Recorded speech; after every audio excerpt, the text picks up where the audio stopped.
The Financial Sense Friday edition with Jim Puplava.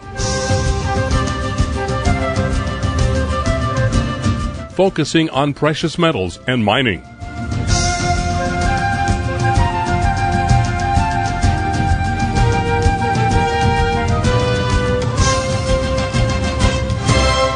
Welcome to the Financial Sense Metals Report this week. Jim Puplava's out. John Loeffler sitting in the hot seat. And a number of things got hit this week. Osama bin Laden for one, but gold and silver. Boy, silver, ouch, is what the Wall Street Journal said. Dave Morgan's with us here from Silver Investor. And, you know, Dave, people have been talking for quite some time. This has got to do some kind of a correction or whatever. Is that what we're looking at? Well, absolutely, John. You know, I try my best, as anyone that follows my work closely knows, and I was cautious from about this level all the way up to kissing nearly the $50 an ounce mark. And I was telling people are so anxious to get in, you know, buy half and hold the rest in cash, you know, and that's like the ultimate amount you should buy at this point. Now we're down, and are we going to find a bottom here or not? I did an update for our Basic Plus Look Over My Shoulder service, and I showed them where I expect it to start to contain itself, and it's right at this level now. Whether or not that's true or not, we'd all have to see more trading activity to know. But what a ride from the 36 to 50 back to 36, and all markets go down faster than they go up. And I told everyone that, again, watches the Over My Shoulder service, it went up very, very fast, but look out how fast it's going to come down. I think we've come down, 20-something% in about 4 days. So it's a wild ride. I mean, John is very consistent about what kind of a ride you're on when you're riding the silver bull, and it's not an easy one. But I would assume that our optimism over long-term silver gold is still there. Absolutely. You know, what I put in the latest Morgan report is, look, the fundamentals haven't changed, and the bull market is intact as long as the debt money bomb continues. And that's the point. As long as these governments keep printing funny money, the pressure is on gold and silver to go up. And that will continue. Now, these back and fills or these really sharp corrections or profit-taking or margin increases or whatever you want to attribute it to, the fact is the metal's down right now in terms of the paper price.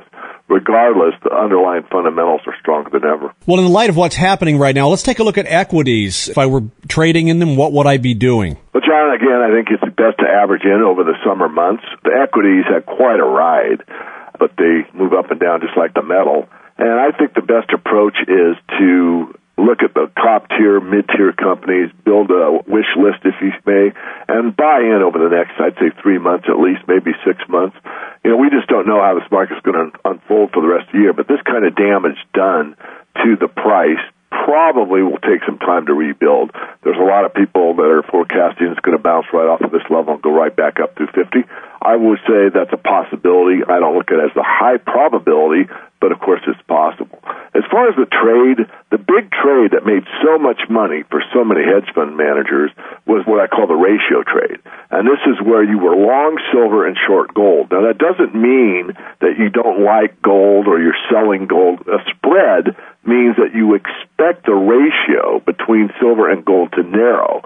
And it went from roughly 60 down to 30. So that was one of the best trades that a hedge fund manager could have put on. I said it again to the members of subscribe to the Morgan Report, and I'll say it here publicly. Of course, the time to do it was about 4 days ago. But if you put on the opposite, long gold, short silver, the ratio's already gone from the low 30s up to about 41, in the last 4 days. So that's a pretty safe way to play, the volatility of the silver market. Gold is a lot more stable than silver. I've always stated that, and of course, we're seeing that manifest as we speak.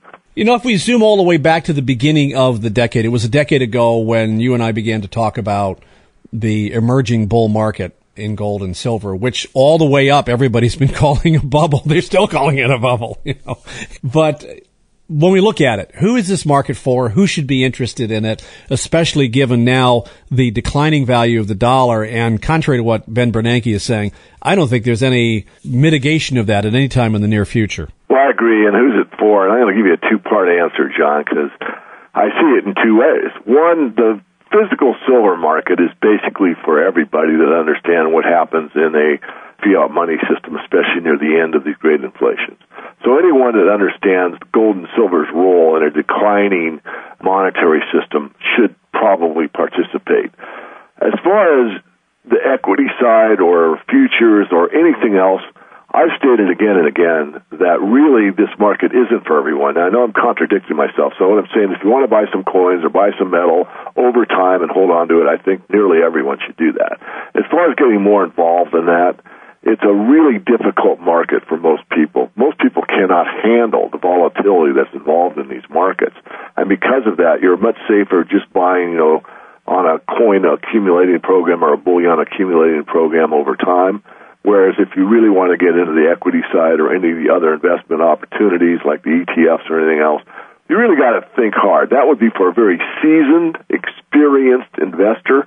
And that goes with the Morgan report as well. I haven't said it in a while, but my report is not for the beginning investor. This is for someone that's probably had at least 10 years of investing experience, people that are familiar with the financial terms, people that have had probably some commodities experience, not necessarily trading futures, but at least are familiar with the way the commodities markets move and the leverage involved both on the upside and the downside.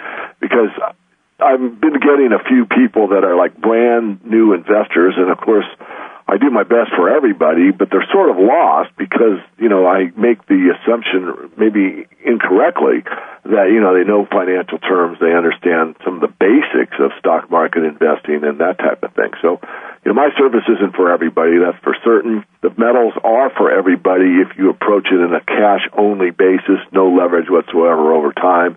And if you want to get involved at the degree that I am, you certainly want a lot of experience in investing in general and particularly in volatile markets because, again, this is something that can scare you so badly that you'll never come back to the market, which is unfortunate because the fundamentals have actually gotten stronger, not weaker, even though we've seen this big crushing in the silver market over the last few days. Yeah, and this is one of those what I call roller coaster moments. If your long-term strategy for investing is solid, you're not getting the gut-wrenching in your stomach that you would get when it goes down because you know that it's going to rebound again. We knew it had to correct at some point on this rise, Dave. It was just waiting to happen. Absolutely. I mean, I show people what I'm doing, and I got out around the 45.6 level, and it went up a little bit more than that the next couple of days. In fact, when I got out, I told them, probably going to see a bounce up. But I'm not trying to get every penny. I mean, I've learned over many years that you sell in the strength. You don't want to sell in the weakness. And even though that day wasn't particularly strong, we're still in the upside, and it bounced again higher than actually where I got out.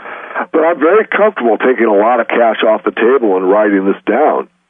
And again, putting more money back in slowly over time. And of course, I'm going to let the market dictate that. I mean, no one knows more than the market, manipulated or not, bad guys, good guys. It matters to me, and it matters to everyone in a way. But regardless of what is going on in the market, you have two things that you know. You know the volume and you know the price. And how the price or volume got to where it is something that you just have to accept. To constantly say, well, because the bad guys did this, I'm losing money, is playing the victim. You don't want to play the victim here. You want to own your own responsibility. You want to step up to the plate, and you want to have a plan that is better than their plan. And if you do that, I think you'll actually come out psychologically a lot stronger and, again, be able to handle these type of moves against you if you're long than if you just go in willy-nilly and say, geez, I just read 2 articles on the silver markets, and it's a no-lose proposition. You go in with that kind of an attitude, you're going to find out very quickly that you can lose money in the silver market. And we would say that this is not a top. We've seen a roller coaster turnaround, but it will go back up again. Do you see any kind of a lid on the top? That's what everybody's asking. And what I keep getting back from guests here on the program is that as long as we insist on burning the currency for dealing with the debt and deficit issues, it's going to keep reacting in that direction. I do not believe it's the top. I mean, TheStreet.com asked me, I said, intermediate top, yes. Ultimate top, it's not. But the problem is that no one knows how long it's going to have to consolidate. For example, when we hit the $21 mark and came down to the 2008 bottom below 9, and then we had to oscillate between 15 and 18 for month after month after month, a lot of people were making the argument that 21 was the ultimate top, and I kept saying, no, it's not. And, of course, obviously I was correct, but over that year and a half or so, there was a lot of doubters. It might be the same thing here. I'm not going to state it yet because I need to see more trading data. But let's say, for example purposes, that 50 is the high for 2011.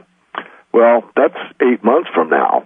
And a lot of people just are too short-sighted to say, I can't stand the silver market. It's 50. It's never going to get above there. And then, of course, they get out, take a loss, or take a small profit, or wherever they are individually.